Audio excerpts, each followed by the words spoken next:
Okay, so just going over everything briefly, this is our short agenda here. So first we're going to do an overview of LEAP and summer programming, and then we will go straight on to talking about our medical school panelists, and then we'll have a short panel discussion, and then lastly jump into the Q&A period. So let's start off with the overview of LEAP. So LEAP is a Canadian nonprofit and student-run organization since 2020. So yes, we just started last year, and our purpose is to bridge the gap between high school and post-secondary education while helping you leap into your future. So far, we've impacted over 10,000 students across 35 countries through our 8 different initiatives. And to learn more about our offerings and how to further get involved with LEAP, make sure to visit www.leapcanada.org. And some of the future initiatives that we're going to be having, actually starting in August, is Pathfinder. And I highly suggest you guys check this out.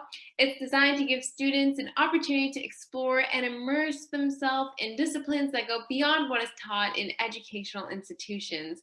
So these program spans over 4 weeks in August, and there's panels, workshops, and live presentations, and every week is meant for a specific sector. So the first week is, for example, for business, the second week is for health science, third week is for design and media, and the fourth week is for engineering. And here you have the opportunity to win up to $1,500 in cash prizes, and an internship interview is also at stake. Also, this event is sponsored by TD, CIBC, Austrek, and Renos Design. So we have a bunch of cool sponsors. And to learn more, just simply check out our website and you'll find everything you need to know. Now, let's get to meet our panelists. And first off, would you like to introduce yourself? Yeah, hi guys, I'm Alana. I just finished my first year of medical school at UBC, and in my free time, I am doing everything not medically related. I surf and do mountain sports, I snowboard, do all the backcountry stuff, so I try to make time for a lot of fun. There's a bunch of highlights about some of my extracurricular activities written on this slide here, but I am going to talk more about them later with some of our questions, so I'll just briefly mention I did a whole bunch of stuff, no research, but a whole bunch of medically adjacent things on my journey to med. And there's no right or wrong way to do it. So I can't wait to talk to you guys more about kind of what I did and then answer any questions you've got. Yay! I'm so excited to learn more about all the cool things you've done, Alana. Okay, so next is Christine. It's really nice to meet everyone virtually. Similar to Alana, I also just finished my first year at Queen's University in Med, and I also didn't do any research, and yeah, there's stuff written on the slide there that we'll talk more about, and in my spare time I do triathlon, so that takes up a fair amount of my time.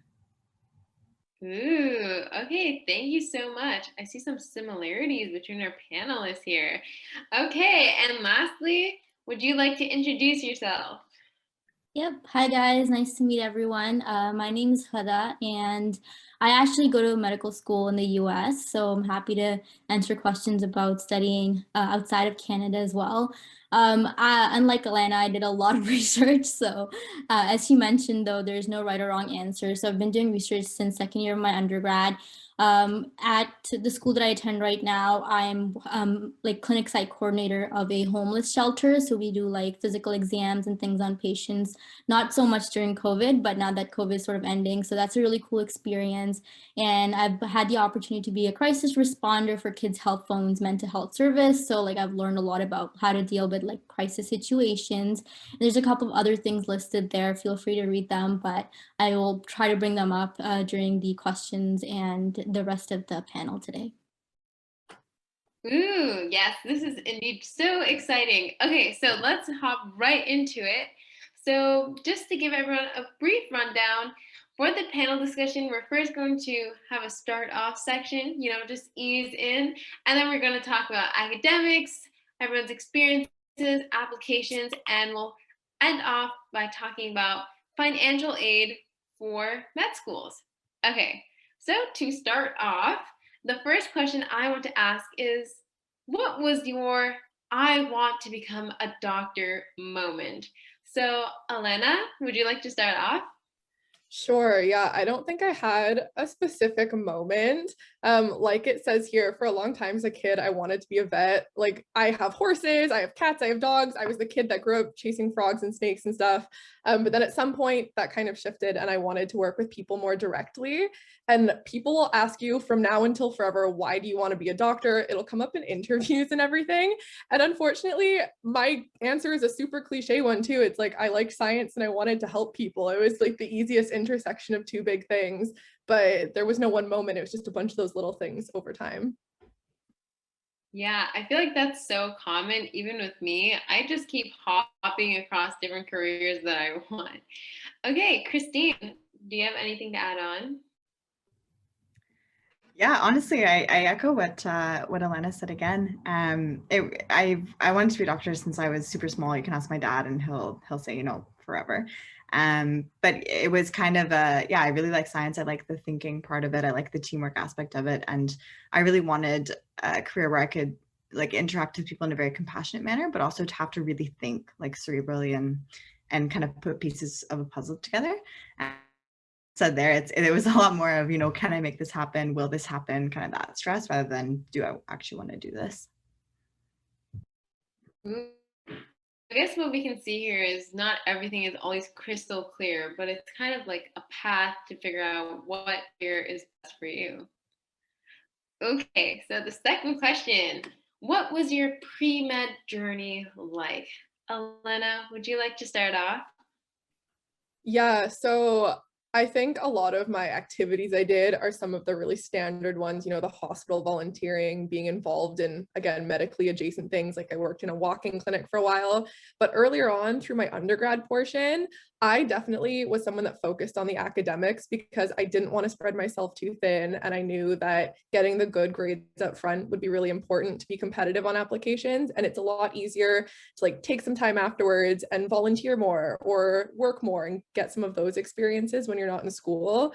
But for me personally, I didn't want to have to go back and do like a post back if my grades weren't good enough the first time around through undergrad. So that's something that I really focused on. And then again, same thing, I gave myself a whole free summer to do the MCAT. I didn't stress about this timeline of having to have it all neat and tidy, go straight from one thing to the other. And that worked for me because it was less pressure. And I don't do well under that kind of crazy pressure, but everyone's totally different. So that doesn't mean it's the only way to do it either. Yeah, thank you so much for your input. Christine? Yeah, for me, I would say I was lucky in the sense that I knew what I wanted to do going into undergrad. So I was able to be kind of strategic in terms of the things that I did. But one caution I would say, and one thing I found that worked for me as a hard stop was I had to actually like what I was doing. So I never, ever, ever, and I can honestly say this, like did something just to put it on an application. And for me, that was really important. The highlight here, like I got to do dissection-based human anatomy. So I was getting to use a scalpel in third year, getting to use a bone saw, like just incredible experiences like that, where I was like, oh, I really like this. And then I'd say the most impactful thing aside from sport would be getting to work in the field in emergency response, because off the bat, I was able to be confronted with, quite sick patients and figuring out how to deal with them at my level of training and how to manage them appropriately. So I would say doing medically related things, and then also doing non-medically related things that I was really passionate about were kind of two avenues I took simultaneously. Wow, what you did, first of all, sounds really interesting. And thank you for that solid advice. Huda, do you have anything that you would like to add on about your pre-med journey, especially since you went to the US? Honestly, I had a pretty standard pre-med journey too. Like I went to undergrad health sciences, sort of like the pre-med program that everyone kind of knows about. So I guess for me, like during first and second year, I was really focused on grades because I came from IB and that was very like academically focused. But then third and fourth year, I realized how important like other things are like extracurriculars. So I definitely got more involved. And I think that really helped me with my interviews, because everybody sort of has the grades at some level when you're invited to the interview. But when you can talk about like very unique extracurriculars, that's where you stand out. So I think those decisions of like what you're interested in beyond academics is also very important. And you have to obviously balance your academics alongside. So that's all I'd like to add. Yeah, I definitely agree. It's really easy to get trapped in the mindset that only grades matter and I must get high grades or else. That's the only thing that matters. But I think it's really important to change your mindset and realize that experience is something that really sets you apart and gives you good experience to figure out if being a doctor, for example, is actually for you. So thank you guys so much for sharing. Okay, do you have any extra questions here? I don't know. Let's see. I Okay. think I was gonna add one little thing. I think that there's so many students that have non-traditional pathways, so like don't ever be discouraged. I know people that come from different career paths, different degrees, so I don't think a standard pre-med journey is, and by any means, a prerequisite. Okay, thank you so much for adding that on. Okay, the next section we are going to go to is academics. Okay, so I guess we kind of touched on this, so this is a very smooth transition now. Okay, so I want to ask, does having a high GPA outweigh possible weaknesses of my application and vice versa? This is a really good question. So, Huda, take it away. Awesome. So I think that it's different for Canada versus the US. So talking about Canada right first, I think that like some schools in Canada have specific focuses. So just based on my personal experience of applying, I feel like University of Toronto and Ottawa tend to be more GPA focused. UBC is more like extracurriculars are interested in that aspect. MAC really cares about cars. So if your GPA is low, I would recommend really targeting your application for schools that aren't as GPA focused. And I know some schools drop, like if you're like applying as a third year versus a fourth or fifth year, they drop like your lowest grades and stuff. So obviously look into that. And then as far as the US is concerned, so there's a database called MSAR. I don't really remember what it stands for, but if you look it up, basically it has a list of all the schools and their GPA and MCAT requirements. So what people recommend is like applying to schools that have that GPA or lower, and their GPAs tend to vary a lot more. So you can apply to ones with lower GPA requirements that suit your particular application. Wow, that's some solid advice. Whoa. Okay, thank you so much. Elena, do you have anything to add on? Does a high GPA outweigh possible weaknesses of applications? I actually do have a point to add on to that. And it's such a balancing act. Every school has a different application process, but for UBC at least, your application is like 50% academics and then 50% non-academics. And I was so cocky because I had such a high GPA because that's all I cared about initially. And so I did not even get invited for an interview the first time I applied. And I was shocked because I just thought that I was so smart, whatever. I had this big inflated ego, and that's not what it's about at all. They want a diverse student body. They want well-rounded applicants. So I put a bunch of effort into all of those other soft skills and life skills and other like non-academic patterns for my applications. And I gained so much experience from those anyways. So absolutely, there's no right way to do it, but focus on the things that you actually care about because it's going to come across like you care about them. So if you want to focus on the academics first, great. If you want to do tons of clubs and like philanthropic work first, that's great too, because at the end of the day, they're both important. It's not one or the other. Ooh, yeah, thank you for that. That's so cool. And hearing like a first person perspective of someone who's actually like dealt with that. Really nice to know. And I feel like that would really help other people listening here. Christine, do you have anything you would like to add as well? I think the only thing I would say to this would just be, yeah, like look at the schools that you're applying to, look at how they weight it, and make sure that you don't leave any stone unturned. You know, you really do need all of the components. So yeah, like just be realistic and say, okay, I need to improve on this. I need to improve on this. I'm good at this. And it doesn't have to be oh, I'm so bad at this, blah, blah, blah. Like it's kind of like a growth thing. It's like, okay, I don't have this yet, but I can get there. And this is how I'm going to do it. So kind of using that self-talk can be helpful. Awesome. Okay, so the next question is, when is the best time to write the MCAT and how can we prepare before then? Because I do know MCAT is really important to get into med school. So, Huda, take it away. Yeah, so I think this process is different for everyone. So maybe the other panelists can comment on their journey if we have time. But for me, I think that one thing I've noticed is everybody or most people tend to write it more than once. So if you have a low score, I know some people have written it 4 or 5 times and are still applying. So if you have a low score, don't get discouraged. I think for us, like in my program, most people wrote it in their summer of their second year, and then their summer of their third year, and to try to get in right after undergrad into med school. So those are essentially 2 good times to write it. And then in terms of how to prep for it, a lot of people read like all these books that are very lengthy, and then it's a very passive way to learn. So I would recommend spending I spend like 60% of my time just doing practice tests and reviewing them constantly. And a big thing is CARS is CARS is one of the MCAT section, and it's very, very important to do well in it if you want to get into med school in Canada. So I would recommend practicing CARS passages if that's something you struggle with.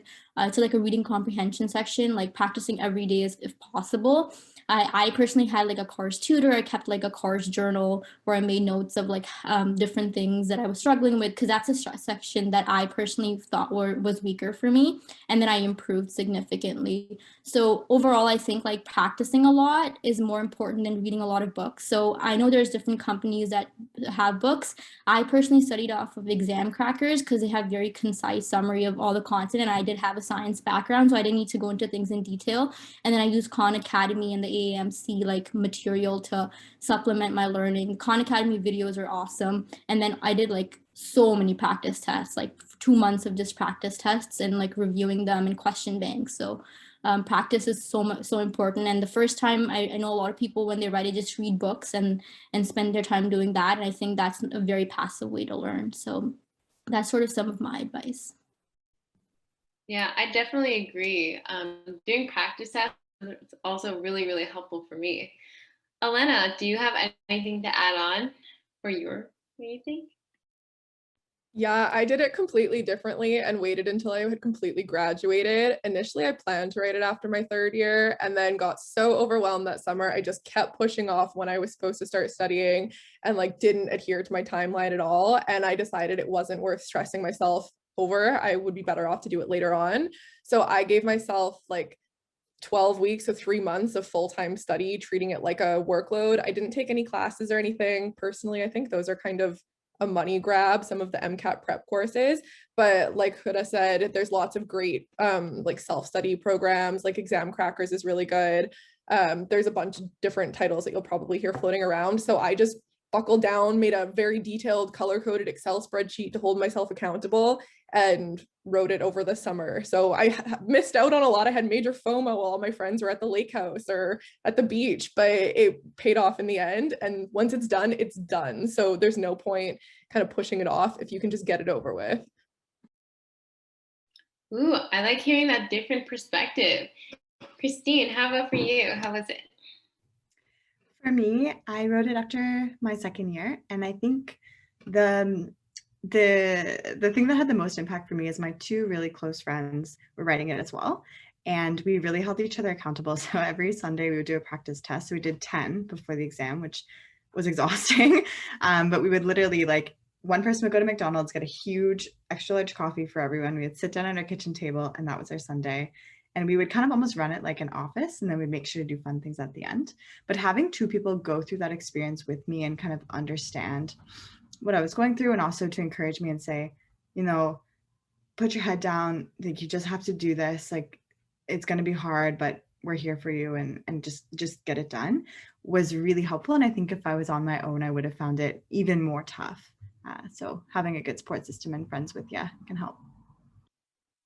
Awesome.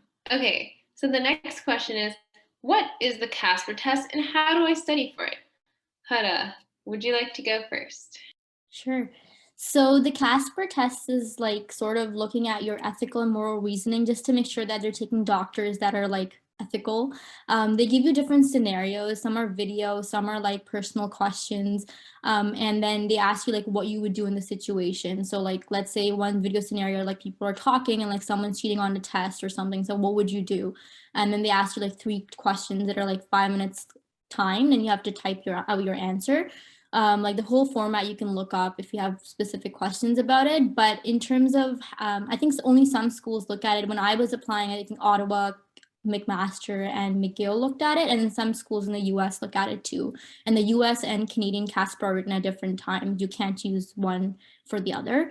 And then in terms of how I practice, so a lot of people say like there's not a lot you can do to practice for this.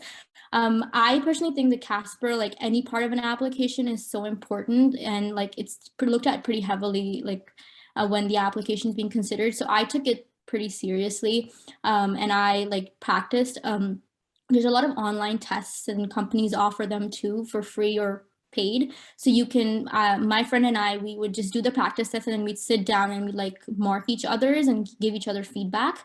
And then I also use the BMO handbook. It's like, I think it's like $12 like on Amazon. And then it had like sample responses, and that kind of helped me like decide how I want to like sort of structure my answers. And then I think like there's other books and stuff that people read, but personally I felt like talking to my friend in upper years and getting their feedback was the most helpful. And they're very general scenarios, so you don't really need to like study for it, but just practicing would help. Ooh, thank you for like great advice. Okay, just very briefly, Elena, can you add on? I don't know if my advice is the best advice, but I pretty much didn't prep for CASPR at all because I had friends that they did CASPR for nursing school applications, and they said the most important thing to practice was just typing quickly, because it is so much pressure to get your answers going quickly. And I think a lot of them test questions about your ethical perspectives or your core values. They're not medically related. They're not things you need to study for. They're the type of things that you're going to have to be put on the spot regardless. So I didn't do very much because I like to think I'm a pretty good person anyway. So I just hoped that would carry me through. But ultimately, UBC didn't need CASPR. So my CASPR test was irrelevant anyways. Ooh, thank you for that different perspective. Okay, very, very briefly, Christine, anything you want to add on about CASPR? Well, I got into Queen's before they started using CASPR, so honestly, I would say no. My advice might not be very helpful given the fact that I didn't, it wasn't a factor in my application. Well, there we go. We had 3 big different experiences. Okay, speaking of experiences, this lets us transition very smoothly into internship, clubs, ECs. So I want to know, what ECs did you find most useful when applying to med school? And Elena, take it away. Okay, so I think one of the most important things to make sure you do at some point is something healthcare adjacent, and not something where you're sitting in a corner, not interacting with people. I think it's really, really important that you have some patient interactions in some capacity, because it's gonna show you how you interact with people. It's a really good reflection of yourself. It's going to give you more insight to what that might look like in a practice scenario. It's a good opportunity to practice like empathy skills and things like that. And it's also going to give you really good like firsthand accounts to take into your interviews or other kinds of scenarios going forward as you go through applications. So it's something that I valued a lot. And that doesn't have to just be volunteering in a hospital. Like I did that because it's easy to do, and that's, you know, a good way to kind of dip your toes in the water. But I also worked as a medical office assistant for 2 years, where I was juggling referrals, and I got really good insight with the physicians I was working under. And I also worked doing pediatric physiotherapy for kids with disabilities. So I worked a lot with people on the autism spectrum and kids with other physical disabilities like cerebral palsy, things like that. And it was way more personal. And like I actually cried in my interview talking about one of the kids that I had done physio with because of all the progress he made. And like those interactions are going to be so valuable for you. So do other things you like to, but make sure you do something that gives you those kinds of interactions, because you're going to grow a lot from it. Whoa, thank you so much for sharing that. Okay, how about you, Christine? I would say for me, sports were probably the most impactful, and it might be biased in the sense that they were just such a big part of my life. But I think to like extend that a little bit more broadly, I would say with your ECs, like make sure that you have a few that you've either done at a really high level or you've done for a really long time, or you've held a high position on, because as much as it's good to have a broad base, you want to show that you have committed to something and that you've actually done something with it. So, you know, if you've played violin at a high level for 14 years, that actually will speak volumes. And I think like for sports in general and with medicine, it kind of feels like a really long interval sometimes, especially with exams, or if you're on a night shift and you're tired, or you're on surgery and you're waking up at 5 a.m. Like there's a lot of parallels that I found that sometimes I feel like I'm just back in practice in medicine. So that's what I would leave you with. Yeah, and I think something both of you kind of highlighted is to be authentic and just do ECs that make you happy and you genuinely enjoy. Okay, so the next question that I wanted to ask is, what ECs do you partake in while you're in school? Okay, Elena, would you like to go first? Sure, my answer will be short and sweet though. I'm actually just typing out an answer that someone had direct messaged me about this, but I did kind of the bare minimum through school, which is why I didn't get an interview the first time around. I was super focused on academics and still wanted to have an enjoyable experience as well. I tried to pick things that I was genuinely interested in and were kind of lower commitment. So I had a couple resume builders, but it didn't feel like a huge time suck because I had a lot on my plate as well. So a lot of mentorship opportunities. I like mentored some high school students that had questions about being in like women in STEM, basically, since that's my undergrad was a science degree, or I studied abroad and then I was part of the team that gave information seminars and, you know, talked to classes about their own opportunities to study abroad. But I didn't do that much beyond it. So I'm probably not the best person to answer that. Thank you for being so honest, but it's nice to see that it's kind of like breaking the misconceptions, as we were talking about, of what a med school path is normally like. So that's awesome to hear. Christine, very briefly, can you talk about what ECs you took part in? Yeah, mine were medical and sports, and I was super busy. I definitely think I spread myself a little bit too thin, but I did things that I liked, and I did things that I knew I could do for longer than a day or a week and such and such. Okay, awesome. Thank you guys so much for sharing. Okay, and one more question I have just about experiences is having experience in research necessary to get into medical school? I know for sure that was a big misconception I had. So let me know. Elena, start us off. Okay, I did zero research. Didn't do anything, even to this day, have no publications with my name on them, and I'm here. So the short answer is no, but it does help, and it depends what direction you want to go in. Again, it's going to be great experience, and UBC's program has research woven into the curriculum, so it's something that I am doing now, but I kind of regret not doing it in undergrad because I think it's the lowest stakes opportunity to test out a research field. And there's tons of opportunities to work with professors in their labs or do things that aren't going to be competitive programs or like master's and PhD programs to apply to. So I didn't, but I would encourage you to at least consider it if there's a research opportunity that interests you. That's solid advice. Thank you so much, Elena.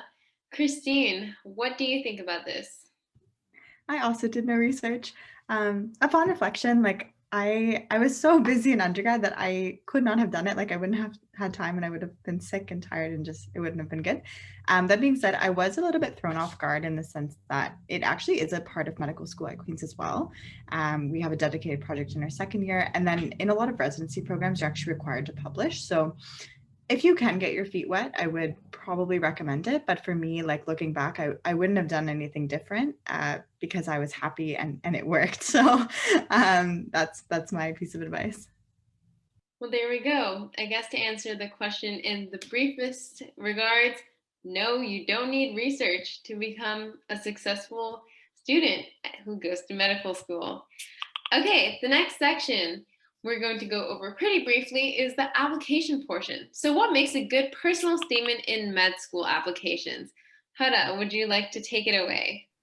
Yep. So personal statement is more of a thing that's done for US schools. A lot of Canadian schools like have different like requirements, but like for instance, I think the closest would be a U of T. They have like essays that you have to write. They have specific questions.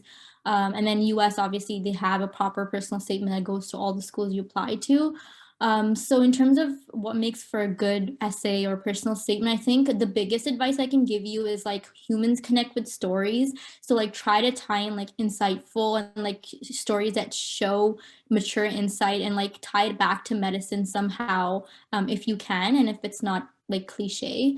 A lot of personal statements I've edited even for people right now that are applying, they either have a like regurgitate their CV, or they have very cliche examples of I was volunteering and I met this patient and things like that. I think just try to make it unique as much as possible and show, not tell. So those would be the two main things I'd say. Ooh, thank you. Also, I just wanted to ask you too, Huda, the same question. I know personally you had experience doing research. Is that right? Yeah. So I just want to get your experience of that. Do you think research is also necessary for applications? Definitely not. Like, I don't think it's necessary to get into med school, but I know like if you want to get into good residencies, especially in the US, like if you want to get into academic programs, it's really good to have research experience. So the fact that I had this research experience now in med school, I'm able to take on like more rigorous or more like higher level projects. Like I'm leading a team right now instead of like working on a lower scale. So like I've been able to sort of build my resume for residency.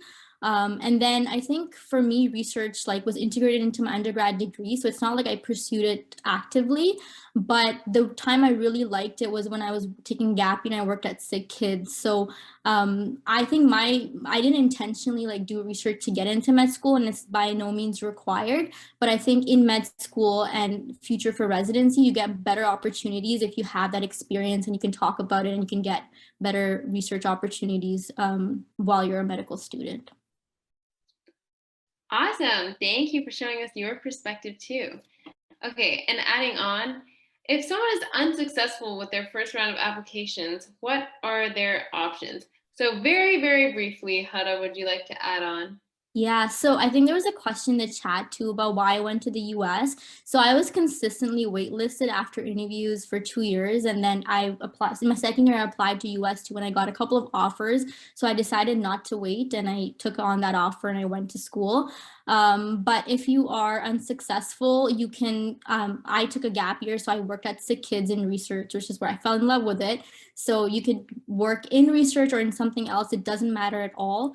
And then I think that really builds your application. And then some people do a master's degree, other people just travel. I think there is no limitations on what you can do. It's kind of good to save some money. So that's why I personally decided to work.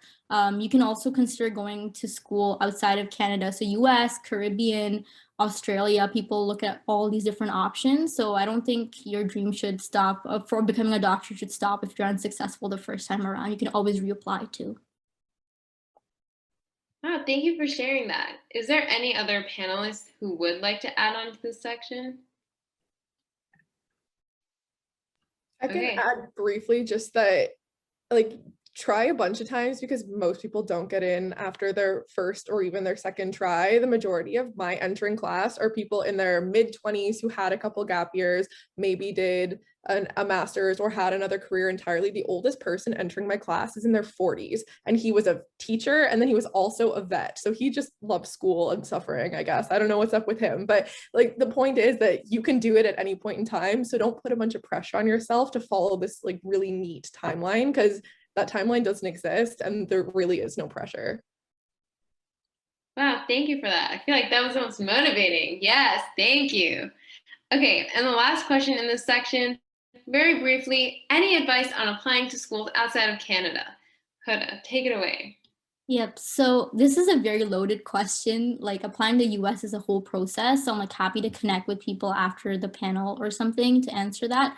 But one thing I do want to highlight is like Applying to the States is very challenging itself. Like you need to be very competitive, but there's more schools. So like you have more chances of potentially getting accepted.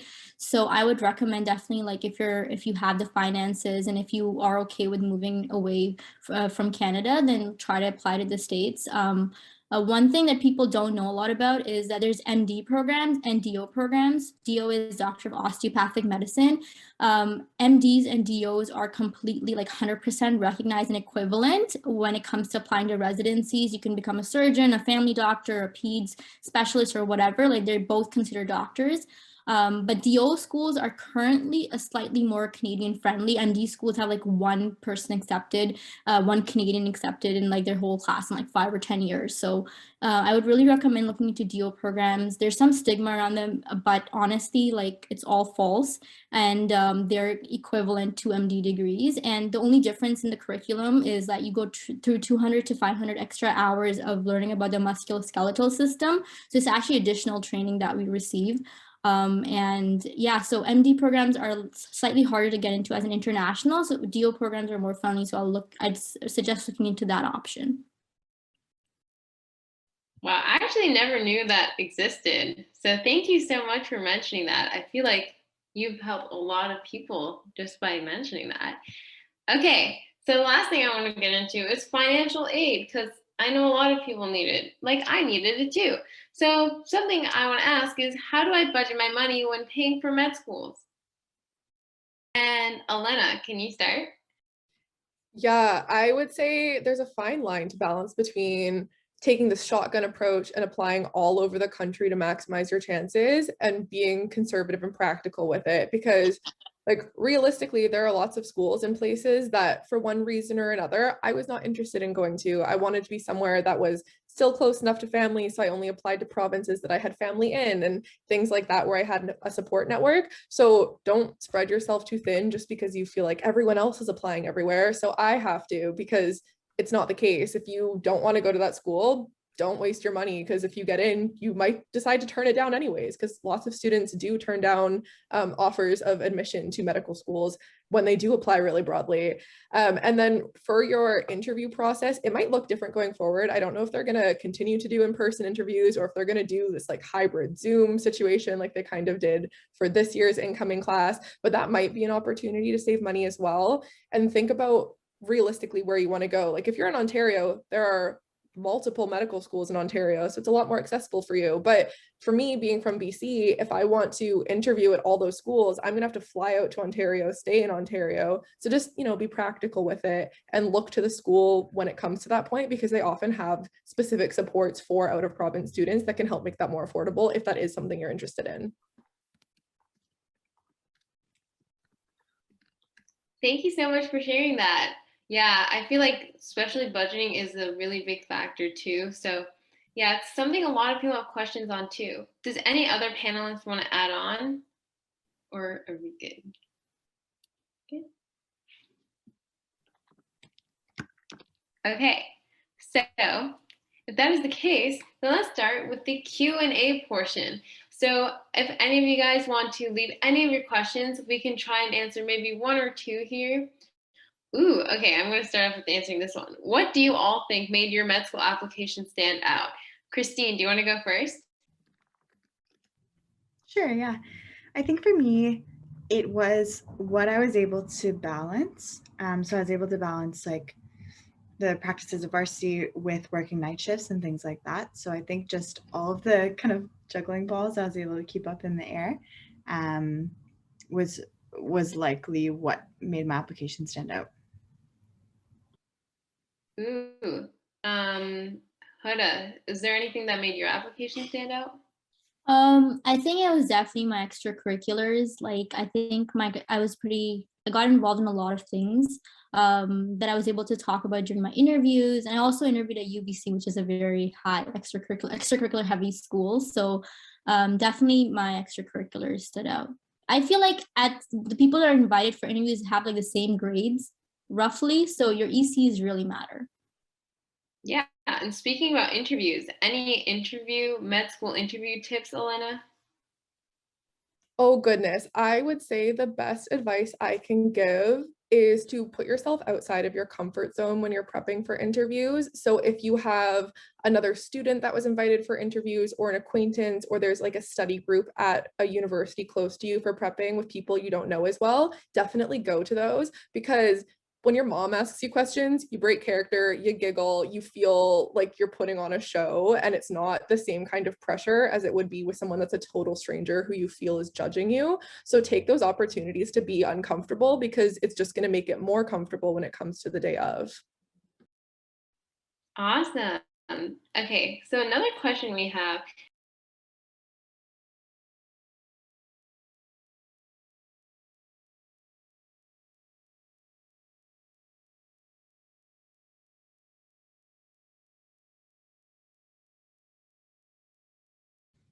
Sure. I think one of the really nice things about medical school that I found anyways, I feel like once you get in, you're kind of like, like you can breathe a little bit.